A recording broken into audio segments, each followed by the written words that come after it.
Our panel today is made up of all UCLA Anderson alumni, so that's very exciting for us. I'd like to introduce our moderator first, Greg Craig. He came to UCLA Anderson from a small town in Alaska and graduated in 1989. Since then, he's spent a significant amount of his career in the energy industry. He founded and served as the CEO of Cook Inlet Energy Supply, which was later acquired. Mr. Craig went on to be the chairman and CEO of large public and privately held energy companies, as well as being very active on a variety of boards and advisory councils. He was appointed by President Clinton to the President's Export Council and as one of the select group of CEOs who provide recommendations to the President on U.S. export issues. He has also served as a member of the National Gas Business Development Roundtable at the U.S. Department of Energy. We are honored to have him as the chairman of our Price Center Board and here today.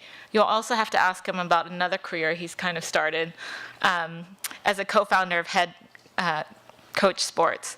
Please welcome Greg Craig. Holly mentioned a little bit about my background. I'll do a really fast sort of summary and then turn it over to my buddies here who will start off by giving sort of who we are and what we've done. And then we have a series of questions that I'll ask us all that hopefully will lead to some entrepreneurial enlightenment here. And then at the last 15 minutes, we'll take questions. So as Holly mentioned, I'm from Alaska. My mom's a Nupiat Eskimo. I grew up in a village till I was 10. Really cool. Didn't realize how wonderful and unique that was. Moved to Anchorage, a big city, when I was about 10. University of Alaska undergrad. Then I came here to UCLA to do get my MBA, and finished in 1989, where I started Cook Inlet Energy, which, as Holly mentioned, that was an energy trading company, wholesale energy trading. So essentially, we delivered utility scale blocks of power and natural gas to about 800 utilities across North America. That company started, like I said, in 1990. By 2005, we had $3.6 billion in revenue.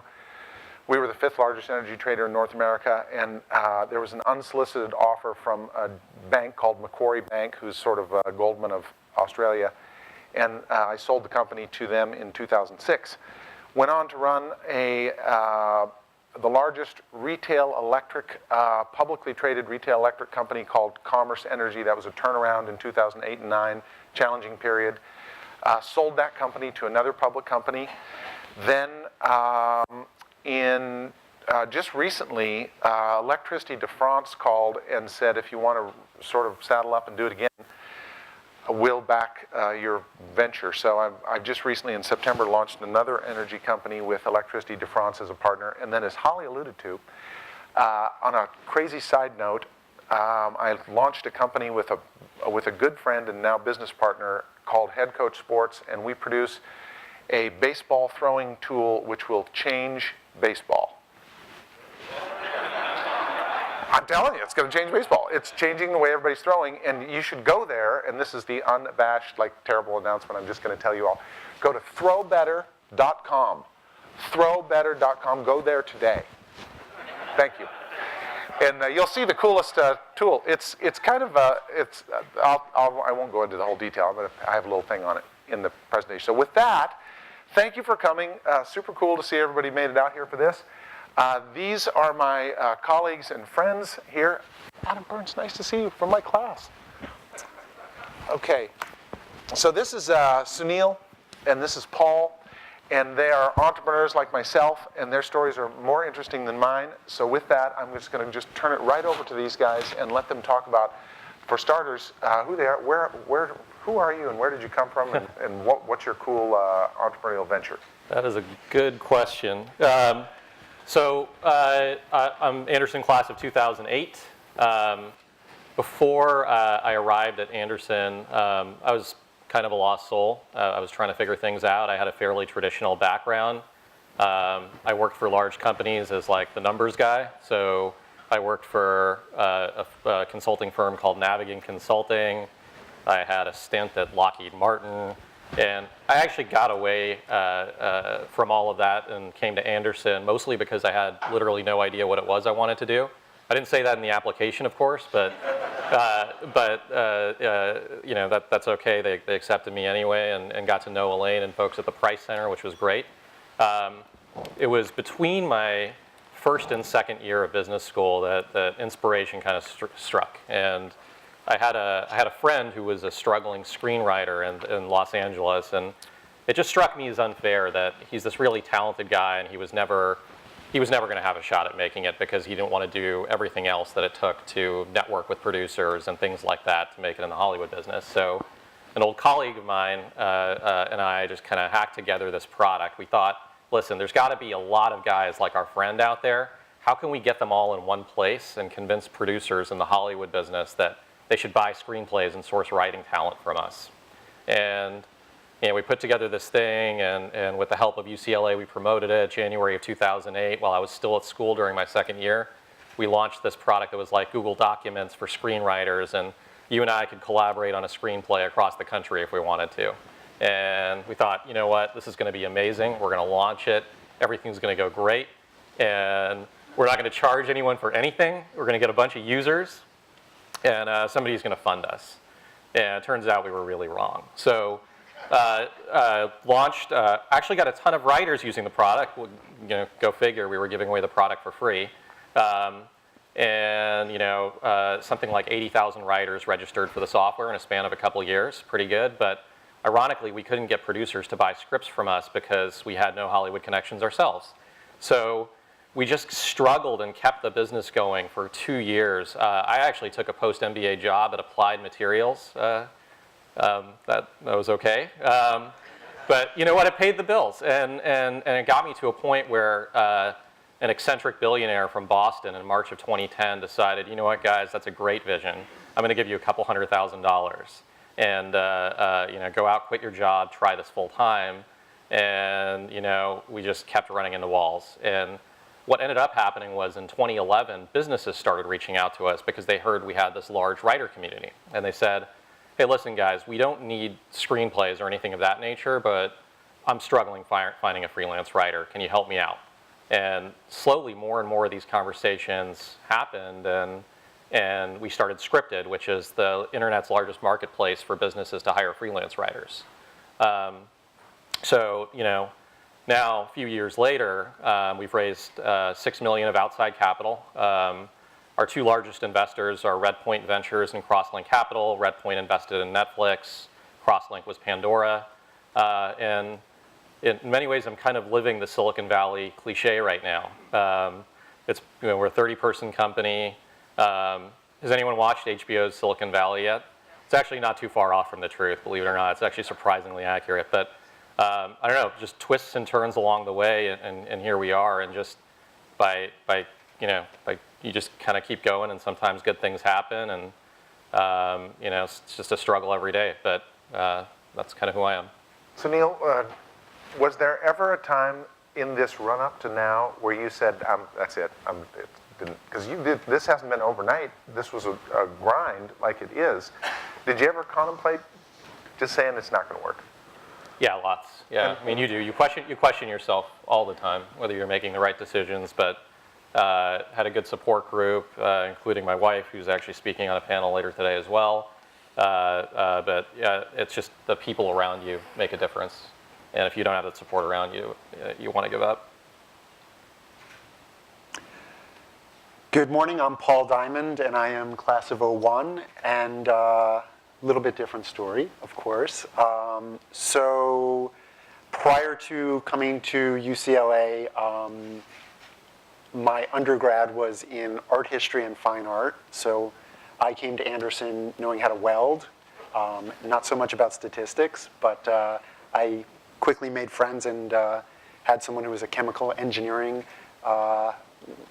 with a background who really helped me in statistics, and I am still very good friends with him and grateful for it. Before coming to UCLA, I had, as an art major, worked in the fashion industry and worked as a designer and brand manager at The Gap. And then just before business school was running a small company of about $5 million in the art supply industry, running the company for someone else. And I knew all about product, and I didn't know the technical. I didn't know how to read the financials, and I was just sort of, so I came back to get an education and learn more of the nuts and bolts of business.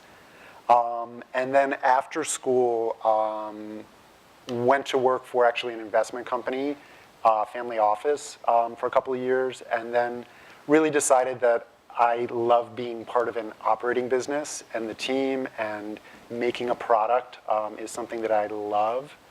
So, you know, it all comes, for me, all the big decisions in the last 10 years have all come back to UCLA. You mentioned Al and Elaine and Professor Cockram, and a lot of those big, the vast majority of those big decisions, I come back to things they taught me or have told me, and just great experiences. But I was interviewing for a job, and someone that I knew from UCLA through the, there used to be a program, I'm not sure if it's here anymore, called Tech on Campus, that I was very active in. And someone I knew through that said, hey, I know someone who knows someone who's looking to hire someone. And I said, okay, I'll go have lunch with anyone. And I went and met this guy, really textbook entrepreneur, a guy named Stan Bauer, who had, you know, grown this little business, the company that I now manage called Lodis Accessories. And he was looking for someone to come in and, you know, be his number two, and really help him take the business to the next level. It was a very sort of classic leather goods company. They made wallets that sold to luggage stores. And we sort of always, you know, the story I always think of is one of our salespeople who's been there for 18 years now always says, we had black, black, and black, and then we got brown, and our business doubled. So that's when I joined the business. And when I sat down with this guy, Stan Bauer, and Bill Cockram, you know, one of the things I learned in his class was, you know, this whole idea of right of first refusal. So I sat down with this guy. I didn't have personal money to buy into the business, but I said to him, hey, I'm going to give you my heart and soul, and I'm going to feel like an owner, and I want to somehow get ownership. And he looked at me and he said, I don't know you, you don't know me, what's mine is mine, and what's yours is yours. And I said, yeah, that makes sense, you know, you're not going to give me anything. I said, but hey, if you ever want to sell the business, can I have the right of first refusal? So I wrote, you know, typed out a half a page, didn't get a lawyer involved or anything, and we both agreed that, you know, if he wanted to sell the business, I could match an offer. 6 months later, he came to me and he said, we came back from I think it was a week-and-a-half trip to China, landed at like 11 o'clock at night, was in the office at 7. At 7:15, he said, okay, I'm selling the business. You have 2 weeks, make me an offer, or we're done. So I quickly went and called a friend of mine who worked in private equity, and, you know, valuations, metrics, all, you know, how am I going to structure this deal? I want to do this. I love this company. I think there's a future. And my friend, you know, sort of started giving me some advice, and we talked about price, and we talked again, and then we talked again, and, you know, that was a Thursday, I still remember, going back about 7.5 years now. And by about Sunday, I was sitting outside in front of my house, and we were talking, and he started to use the word we should structure it this way. And I stopped and I said, well, we're friends, and I'm just asking for your advice. I had worked, you know, in investment outside of business school, right after business school, and I thought I could put together a group that would buy this company. And it turned out, you know, my friend runs a private equity firm in New York that's now going to be well over $1 billion. And they said, no, this is what we do. We trust managers, and we'd like to back you. So that's the very short story. And I obviously got into the entrepreneurial world in a different way, which was something that while I was in business school, had trouble wrapping my head around, because I always wanted to be an entrepreneur, to run a company, to grow and develop something. And the idea of buying into something never really clicked for me, but you know, today looking back, for me, it was definitely my way in, and it's turned out to be great. There are obviously pros and cons, and I think that's one of the questions we'll talk about a little later. is sort of, how do you get into this and what do you give up when you do that? But I have a financial partner, which is a different dynamic. Have been running Lodis Accessories, which is a fashion accessories brand today, where before I talked about our black, and a little brown. We sell at Nordstrom, Lord & Taylor, Takashimaya in Singapore and Japan. So fashion accessories, handbags, wallets, small leather goods, belts is our brand. Since then, we have acquired another business that doubled our size of our company, where today we have 3 divisions. Our branded product that I mentioned, the Lodis brand.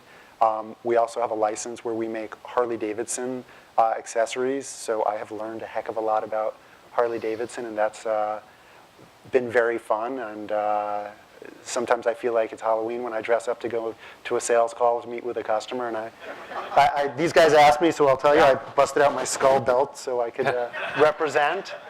And then we do private label. We make a lot of product for a lot of different kinds of people. I always think about if you know the fashion industry at all, we make on a private label basis for anyone from St. John's to Express to American Eagle, well, they're not quite a good example anymore. They're in my, to Harley-Davidson, White House Black Market, all those kinds of different people. We make product for them under their own label, and we do a whole lot of design and development to give them great product. So that's a good intro. A little Thank bit you. about. Thank you, Paul. Well, here's what I'm taking away from this. There's a few common threads, it seems like, and think about how different, we were laughing and we said this is a real good panel because we're really, really different guys. Wholesale, energy, Silicon Valley, tech, living the dream, and a fashion guy that started out in a whole different spot. So when it comes time for questions, there should be something for everyone, I would think. Here's what I just heard us all say, that, being flexible, this word pivot, being fluid in your ability to not get stuck to a plan. If things are changing around you, it's not working, you can change it. And there's a persistence that is required, I think, for entrepreneurship. There's actually, talking about Al, for years I had taped to my computer screen one of Al's little sayings that is, getting to yes. I don't know if you remember him saying, if anyone remembers him ever saying that, but it's so easy to say, this is so hard. I mean, your business has changed, our business, everyone, just getting to yes and convincing yourself of yes, because it's very easy to say no. So, yes. Sorry. Yep. So, building on this, and we sort of talked about why and how we became entrepreneurs. My story is really short, so I'll just tell it, and then we'll launch into the next topic here is, so, in 1989, I graduated, and I went and interviewed for everything.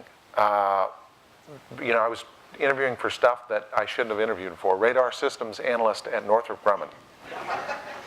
Maybe you can tell I'm not an engineer already. I didn't get that job. I applied to be a management consultant. I tried to be a consumer packaged goods guy for Krusty's Pancake Mix. Didn't get that second callback either. And I went and talked to Al Osborne. And so for people, we're going to quote Al a lot today, who know Al. And I said, Al, what do? I got this great UCLA MBA, and I can't get a job offer to save my life. And, school's about over. And he said, well, you did have my entrepreneurship class, and you did fine.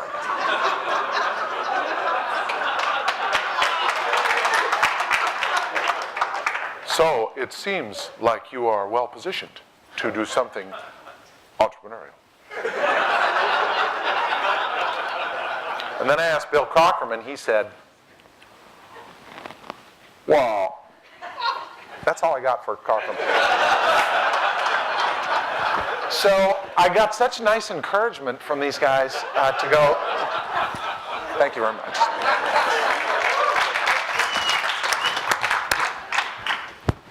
About 10 minutes, I'm going to do Bill Clinton. Okay, so here my little short story is, sometimes, it's necessity that drives entrepreneurship. I think because of my parents, who were scrappy entrepreneurs before the term was fashionable, I think I sort of viewed that maybe I could do that, and Al really encouraged me. And we just heard about support from friends and family to go forward, and that's really, really important. So to the extent you can surround itself with supporters, it's helpful. And that led to me starting this energy trading company, and that was really fun to grow, and it worked out great. And I have many times thought about, God, what if I had got that job at Krusty's Pancake Mix for assistant brand manager, and I'd probably be full brand manager right now. Which is not bad. It's just lucky me, I got to be an entrepreneur. So here's one that's, I think, a really good question, because one of the themes that seems to come up with us all is it doesn't go the way you think. You can make a plan, and you should make a plan, but they just don't go. You have to, flex and listen to the market and be able to change. I would say my mantra is never change the core value, never change what drives you, never change who you are.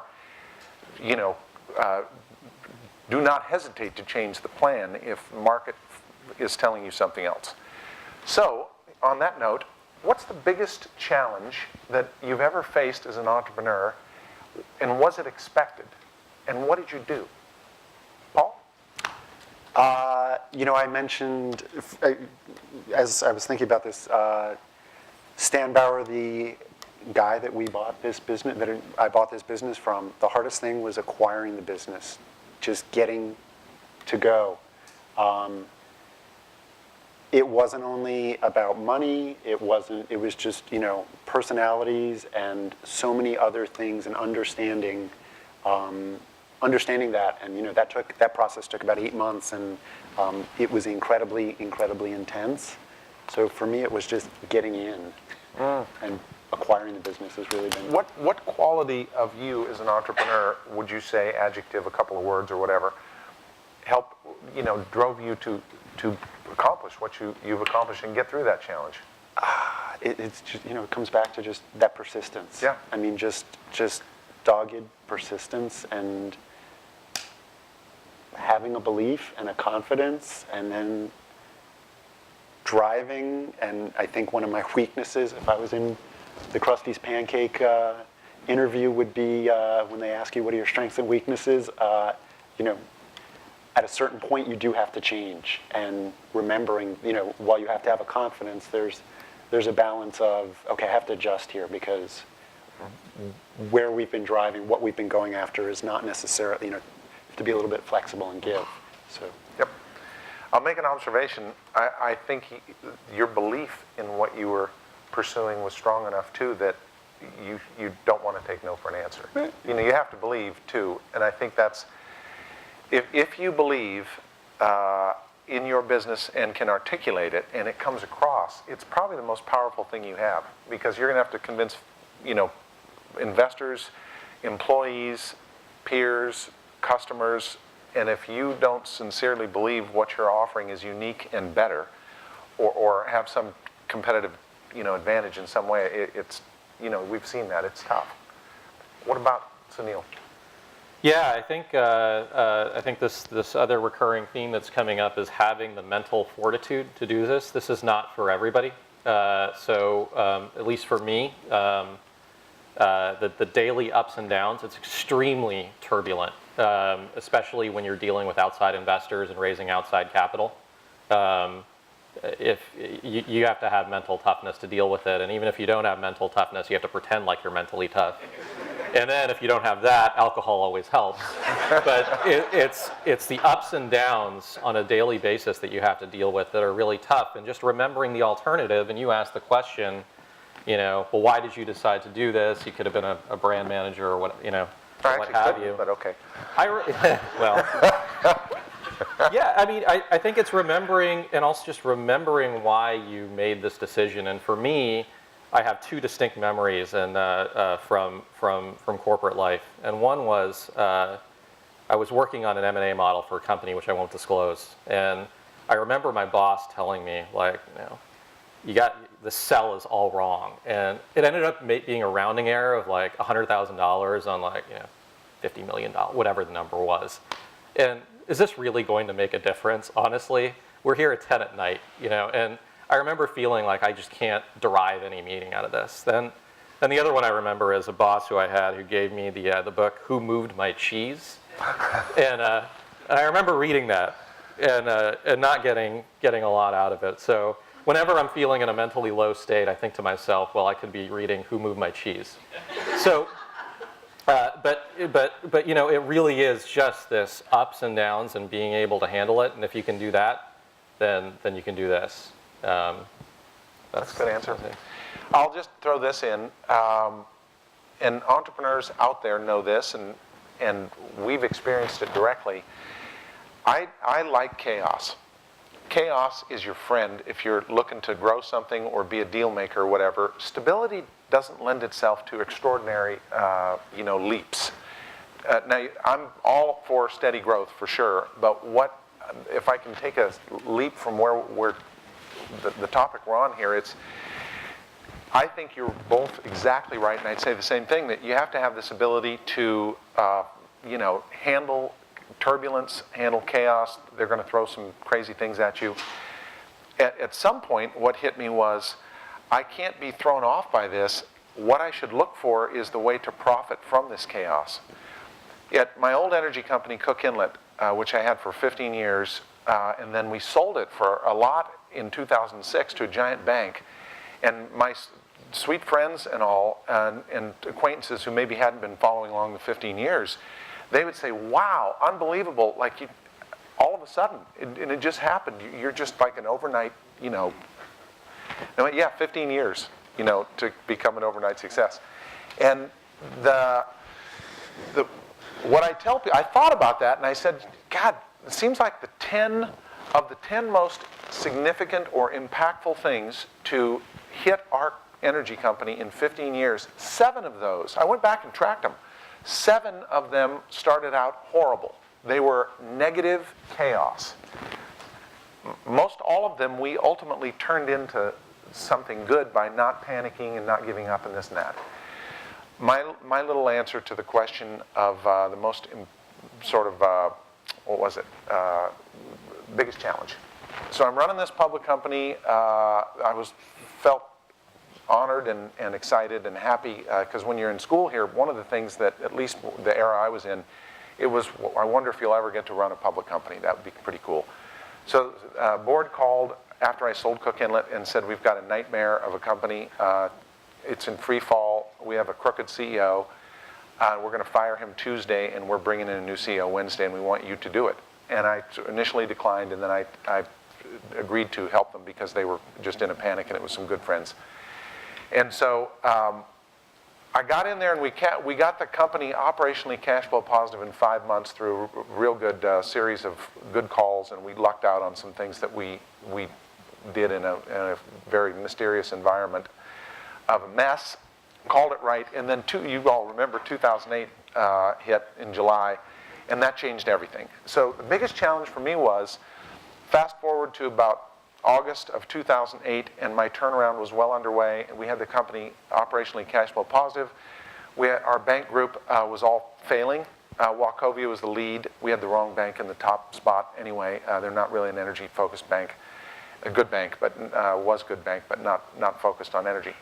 So we had a mess, and I had big-time bankruptcy attorneys were our counsel, and at one point I was sitting downtown at 8 o'clock at night in the lawyer's office at Millbank downtown, and the guy said, you're going to have to we're going to file this tomorrow morning for bankruptcy. And I said, Neil, we're not filing for bankruptcy. We're not giving up. And he said, no, Greg, I know, you're an entrepreneur, you're not a quitter. I know. Don't take it personal. You have a duty to the shareholders to protect them, and what's left of this company, you cannot decline. And I said, yeah, well, I got 4 hours till midnight, so I'm not giving up yet. And these 12 letters, and he said, you have to sign these. I signed 12 bankruptcy filings that were to be filed at 8 o'clock in the morning, and I said, I'll sign them, but you stack them up right here, and we're not going to be filing them in the morning, and I want them all back, and I'm going to save one, okay, to remember this. Well, at about 11:30, I got done borrowing $25 million hard money from a group in New York who banks weren't lending at that time. So you had to find creative, unusual sources like your billionaire or whatever who had capital and who could be convinced. And that was probably the biggest challenge that I faced by far, because it was literally down to filing bankruptcy for a public company, and we avoided it through this loan. Which, by the way, what do I think about hard money lend. So we borrowed $25 million from these cats in New York in August, and I paid them back $29.5 million in December. So they made $4.5 million, so it was about 30% or so, 35%. And people say, do you hate those guys? How do you feel? That's just extortion. And I go, well, it is what it is. Nobody was lending. If you're starving and you're an hour from death and somebody's got a slice of pizza for $100, do you hate that guy? I don't.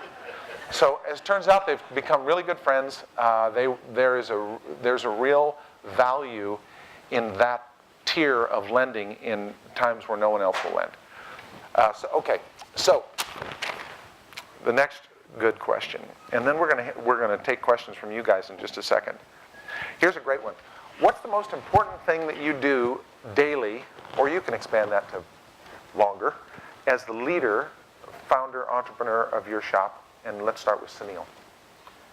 Yeah, I think for me right now, the biggest challenge day to day is because things are so crazy up there in the valley right now. You guys read the stories and all of this about how much engineers are getting paid on a daily basis, all that. Companies raising a lot of capital. We even raised a decent amount of capital, but we're competing with the likes of Twitter, Google, Yelp, Facebook, et cetera, for talent on a daily basis. So I've got to somehow convince an engineer who could make $500,000, if you look at their full comp package at Twitter on an annual basis, to work for me and not make anywhere near that much. And maybe our equity will be worth a lot someday. And so if you can convince great talent to work for you, that's the hardest part of my job by far on a day-to-day basis. And we've got to hire, otherwise we can't continue to sustain our growth. So when I wake up every morning, that's my top priority: is how can I convince that person to come work for me instead of taking a lot more money elsewhere. It's largely about people. So it comes back sort of the same thing. I mean, for us, design is, there's nothing more important. If you have good product, it's all there. And so it's supporting people and making them successful. It's, set the vision, be the cheerleader, and support people. Day to day, that's what I try and do. And a weekly thing, it's a little bit to create chaos that you talked about.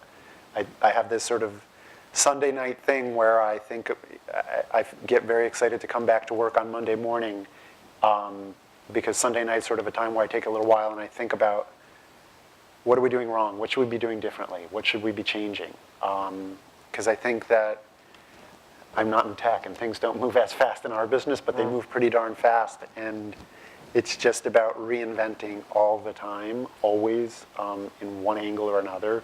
For us, whether it's a style thing or whether it's a sourcing thing, things are moving just faster and faster. And you have to be comfortable with that. Sunil, for the person that you have targeted and you want them to come to your company, and it isn't all about money, what are some of the things that you can offer? Like, what do you say? You should come here because not just the money, but we will. Yeah, that's a good question. Depends on the person. No, Probably does. Yeah, we offer a great culture. Obviously, we do offer equity, but you have to convince the person that this is a big enough opportunity. And it's my job as the CEO to convince the person of our vision and what we're trying to do. We want to become the largest content creation company on the planet and eventually replace the need for agencies, like for instance. And so you have to have someone who has that combination of appreciating, writing, which is our core product. Freelance writers, they have to have some appreciation for that portion of it, and then from there, they have to be talented and so on and so forth. But they have to believe that there's not that much technical risk to get there, and that they could add enough incremental value to add value to their own equity. And so,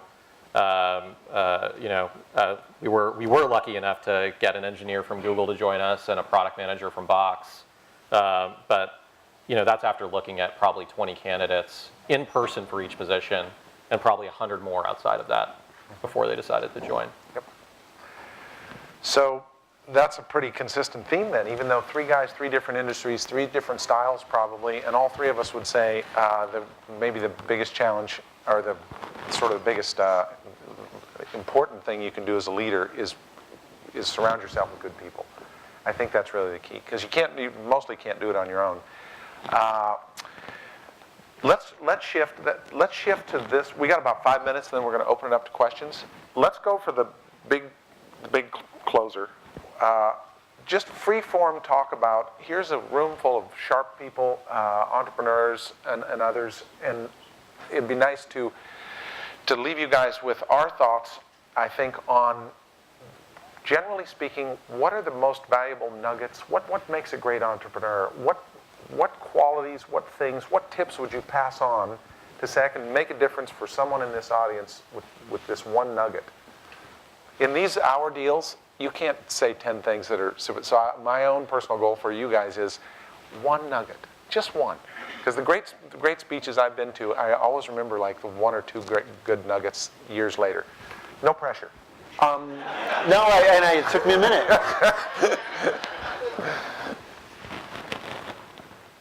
I don't think you can force it too much. I wanted to force it when I was here.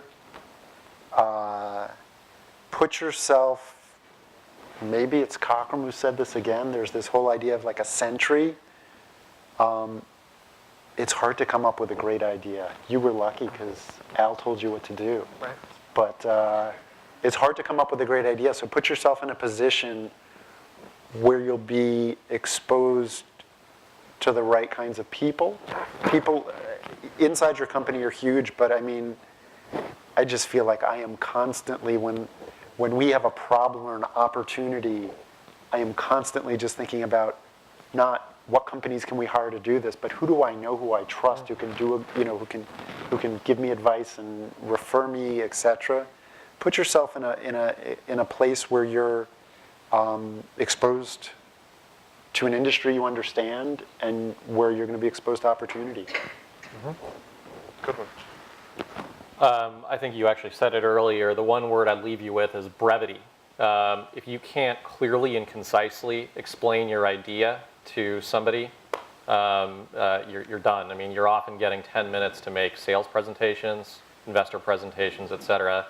If you can't be brief and explain your idea, then you're in trouble. But that goes back to great writing and presentation skills. No matter what walk of life you come from, if you don't have good writing or good presentation skills, then you're going to have trouble in this business. Good one. So when I was in school here with Adam, and he'll remember this, the 40-page business plan, right? And we back in the day, like you wanted to be thorough, and everything was printed out on a big deck, paper. And more recently, I was at a really good lecture from a professor here at UCLA, and he said, if you don't have your thing down to like 4 pages and 20 minutes, you're failing. Well, I was launching another thing at that time, and I had the 40-pager in my briefcase. And he said, you want to show me your stuff? And I'm like, no, I forgot it, actually. I'm going to come back to that. So I learned something. It's, and there you have to evolve. You have to evolve. My short answer on a nugget, I suppose I will steal, and I didn't do this just to do my Bill Clinton, but I will steal this from Bill Clinton because they asked him, how is it that you got so many cool things done and people to do things that they otherwise weren't predisposed to do? And it seems like you always get your way with people, and even Republicans love you at times. Sorry, Bob Walter. And here's what he said. Well, I just try and think of what the other person needs, and then put their hat on my head and try and solve the problem for them. Because if you don't solve the problem for them, they're not apt to do what you want. Genius. It's genius. Thank you very much. I'll say, these are way better at like 9 at night. This is real early to do impressions. So think about that Bill Clinton, what he said. If you had to sum up my whole career in about that 1 or 2 sentences, it would be somewhere or another in me. Maybe he helped. Maybe I stumbled across this or whatever. But in interactions with big utilities, giant production companies, electric power generators, I'll have to see how this applies to the baseball world. It probably works. Is you have to figure out what the person that you're talking to wants and needs. Because if they don't get what they want, you're not going to have a transaction. So I tend to focus first on what does that person need? What does the utility buyer need? Sure, I know I want you to buy my stuff, but he's got 20 other competing objectives there. And I think maybe the word, to try and use Sunil's advice and be brief, is empathy. If you have empathy and can understand the needs of who you're dealing with, start with them, figure out how getting what you want can plug into that. Probably the best, broad advice I have. With that, and this is shocking because usually somebody's waving, I know it's time. But it's probably a good time to take questions, and I think it's better to have a little dialogue anyway. So we got about 15 minutes left. If there are things that you'd like us to focus on, specifically an industry area or just general question, whatever, don't be shy. First one is tough. Don't put us in that spot. Any questions? No? Dang it. Anybody? Yes, thank you. The question is, how do I feel about solar energy? And I'll expand on that and just say, what's the state of play of solar energy? It's could be a long answer. I'll make it really short. If you max out all of the renewable energy in the country, if you could flip I'm all for it. For starters, I'm half a Inupiat Eskimo. I feel like I'm maybe, love the earth, and like we all do. But I grew up really out in nature, and my mom pounded into me the importance of, this stuff before it maybe was more mainstream thinking.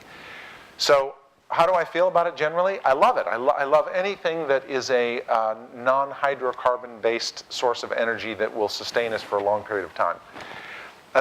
So generally speaking, I love solar.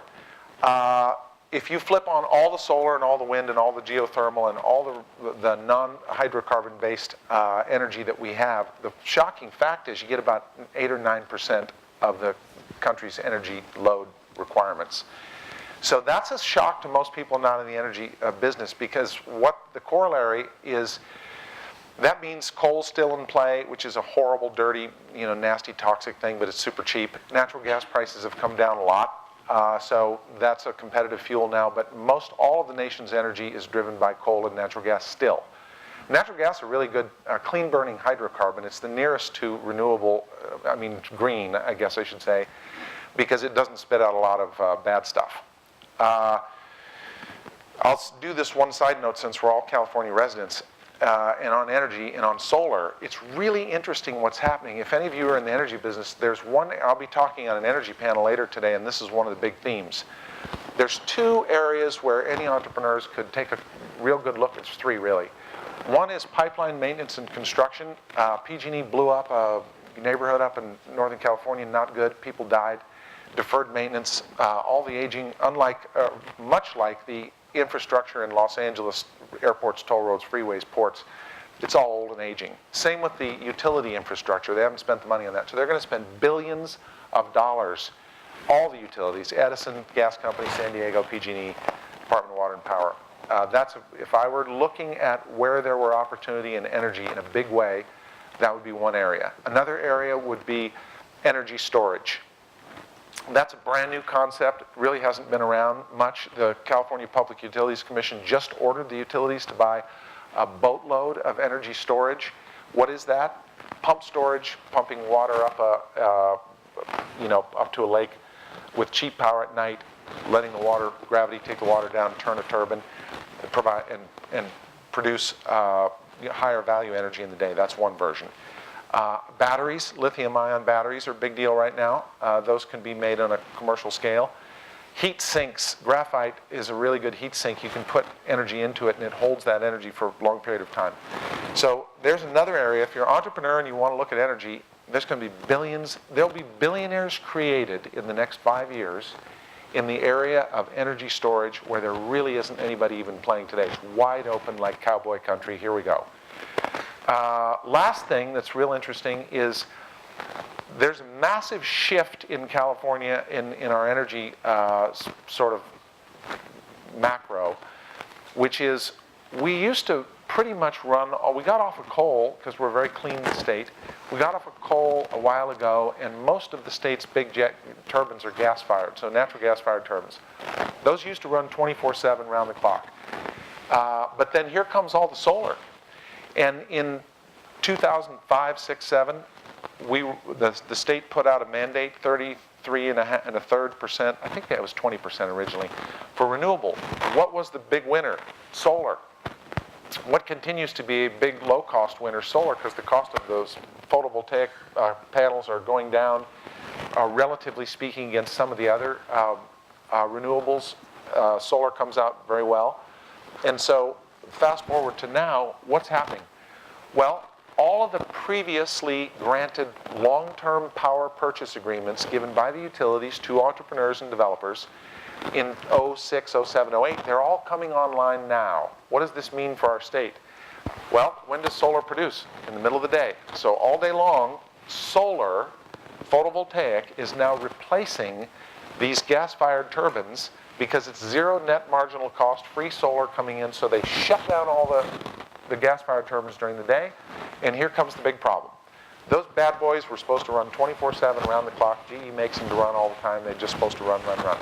But now they're getting shut down at 5 o'clock. The steam gets cold. You can't just turn the doggone things on and have them work perfectly right out of the gate, so there's a ramp-up period. What do you do now?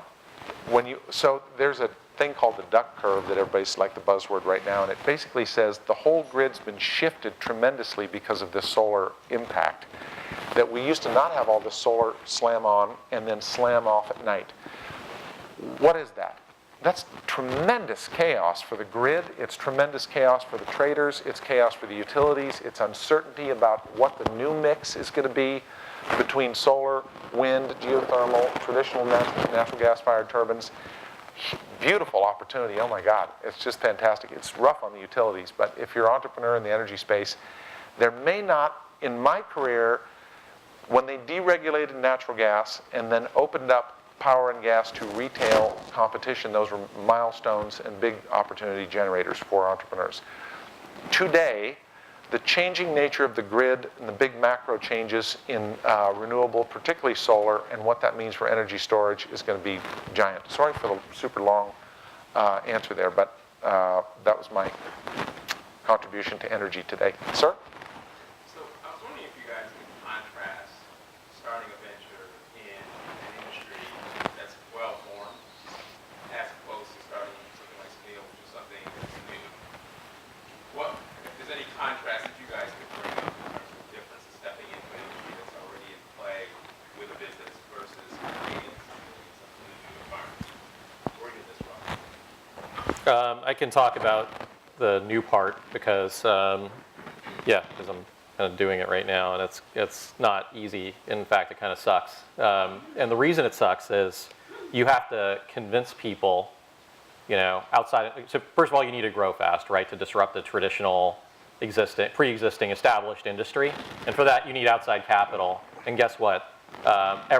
You're under more scrutiny because it hasn't been done before, and everybody wants to find a reason to say no.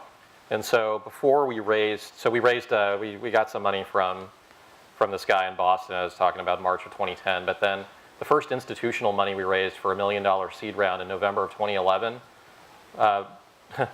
To raise that round, I probably either met with, emailed with, spoke on the phone with about over 100 different investors. And the process took well over 8 months. So, but once you get that social proof, then everybody starts believing. All of a sudden, they want to jump on something that looks like it's winning. And probably the craziest story I have of an investor is, if you know Northern California, you go to the Rosewood Hotel in Menlo Park on Sand Hill Road, and this wealthy individual says, "Who else is investing in your company?" This was a 15-minute meeting. After a $10 gin and tonic and a handshake, he agreed to be in for $400,000. But that first initial social proof and convincing people, and then the best way to convince them is obviously traction, and showing that you're growing. But then everybody wants to jump on board, and then you have a different problem, and then you got to be diligent about vetting those people. But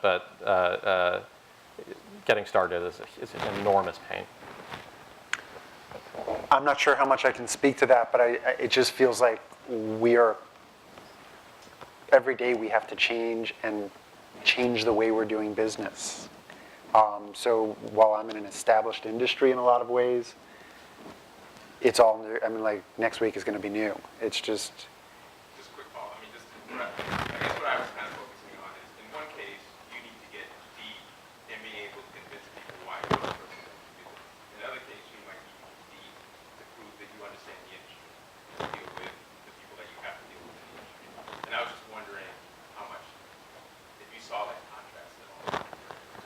I think in either case, the thing that's helped us a lot is, if you're right, you got it right there. I mean, you have to convince people that you're the man or the woman to do this. And this goes back to my first point about the most important thing that you should take away is brevity, writing, presentation skills. One thing that we did effectively was, we just scrapped our way to becoming kind of thought leaders in this new space because we were first there. I became a guest columnist for TechCrunch. Why? Not because they gave me the job overnight. It's because I just wrote a bunch of stuff and I said, you got to take me. And I wrote a bunch of stuff for a bunch of other places, and then success breeds success. And all of a sudden you become at the forefront, and then they believe that you're the person to do this. So that, you answer the question, which is for the new part, which is you just have to make yourself the person. And that takes such a long time and a lot of effort. Yes, sir. Question, what's the best source of financing? And I know it changes over time. And there's got to be advantages and disadvantages. And the second is, what was your biggest challenge and how did you get yourself out of it? The best source of financing depends, 30%, where are you, and someone is going to give you money. I've worked with private equity, I've worked with factors, I've worked with factors who I thought were going to come after me with a steel pipe who were just terrible, and I've worked with factors who were fantastic. How about local banks? I'm not sure I've ever been credit worthy. You could speak to local banks probably. Yeah, for me, I'm very opinionated on this, and with due respect to anybody I'm about to slight, but I've never had any good experience with banks. They're just too tough to deal with, and they're not set up to lend to entrepreneurs. They're set up to lend to people who don't necessarily need the money. They have other sources for money, but might as If you can well guarantee it, they'll lend you. Right, right. We had a bank one time when even my old energy company, Cook Inlet, we had to issue a $1 million letter of credit up in Canada, and our bank had some trouble doing that, so we went up to another bank. And this is so classic. I said, what do you need to do to, and we had $3 billion in revenue and a good track record, the whole 9 yards. And they said, okay, well, we can do that. And I said, what do you need to do that? And they said, well, $1 million. And I said, what are you talking about? And they said, well, you put $1 million in the bank, and then we'll issue an LC off that. I'm like, well, if I had the million, I could just cut you out and give them the $1 million. So banks, I'm not a big fan of. Of course, they serve a great role in our economic world, but not for entrepreneurs, in my opinion. I like certain private equity. The best investor I've ever had is the Harvard Endowment. They were my 49% owner in Cook Inlet from 1999 till 2006. Here's what they said. We like you. We like your plan. We think you've done a good job. Go. Do your thing. Stick to what you say. We're going to stay out of your hair. If you need our help, call us. We'll be there in a heartbeat. We called them once or twice. They jumped on a plane and met us somewhere for a presentation. They were fantastic. Otherwise, they stayed out of your hair. And they basically said, and it was a tough guy named Stu Porter who ran the $5 billion alternative investments for Harvard. And what they said is, if you deliver on what you said, we'll just give you a high five. You won't hear much from us. And if you don't, well, then you're going to hear from us. How fair is that? Beautiful. That's my idea of an ideal investor who will, and it's hard to find, really rare, to have somebody say, here you go, stick to your plan, we're out of your hair, we're not going to bug you with bureaucracy and reports and all that crap. But if you don't make it, we're going to be tough on you. That's a perfect one. So certain private equity, fantastic. Let's talk about the super wealthy guy, the billionaire, for a second. I've been partners with billionaire. I've been partners with the largest utility holding company on planet Earth, Electricité de France, who has 166,000 employees and 110 billion in revenue, euros in revenue. And they're massive. And here's the good and bad in a nutshell. The billionaire's really good because they can make a decision really quick. And all you gotta do is convince one guy and bam, it happens. On the downside, they can be volatile and have their own quirks. And so you can get a lot of weird things thrust on you, so you have to be able to manage people pretty well. On the giant corporation side, you're not going to get that weirdness with a single individual that might pop up at times, or eccentricities or what have you, but you are going to get killed by slowness in committees and just bureaucracy and all that. So it's a huge trade-off. On balance, I'll take the Harvard model anytime, which is private equity who gives you money and stays out of your hair. But I think it just, personality, I mean, you work so hard to raise money and it's so hard, but it's not all good. I wouldn't borrow from that factor I mentioned ever again, no matter what, even if it was for the $100 slice of pizza. Right.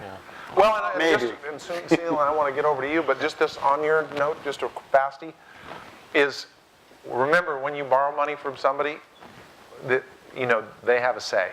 And a lot of times they take a fair amount of control, and that can be very frustrating. So just, sometimes you have to, like that we had situations where we had to agree to things we didn't want to do because we had no choice.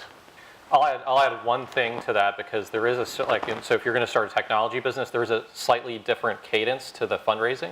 So what you'll find up there is you'll actually find a lot of people who want to give you money for no control, because everybody's trying to get into another tech deal. And so they'll give you $1 million in seed financing, for whatever your idea is. But you have a signaling problem if the next progression in the financing, let's just say you get an institution, a reputable one, to agree to invest in that $1 million seed round. If they don't step up and invest in your next round, you got a problem. Because then it looks like, wow, okay, these deep-pocketed investors don't want to invest in your Series A or Series B. You got troubles. And so there is a certain cadence to that piece of it. But you'll find a lot of money up there for not a lot of control if you decide to start a tech business. How are we doing, Holly? We are out on time, so I think any questions, come up. Come and after? talk. Yeah, Can because we we do get- have 15 minutes before the next one, so just come and talk to them directly. Got it. Let's give our panelists one last wrap up. One last word. One last word. You got to have the last word. Like, we got to conclude. It doesn't feel right if we don't conclude. Stay confident. Just be confident in yourself, whatever you choose once you've gone over the abyss. Good advice, Sunil? Quit your day job. You don't get that many swings of the bat. Do it. Don't even think about it. Love that. The buddy of mine who owns a couple of pro sports teams, he had a great dad, and I asked his dad, I asked him, what's the best advice your dad ever gave you? And he said, better to work for yourself for half as much than work for someone else for twice as much. Simple advice. My concluding comment would be, a leader is a merchant of hope. Think about that one. You got to be the evangelist for your business. Thank you for coming, everybody.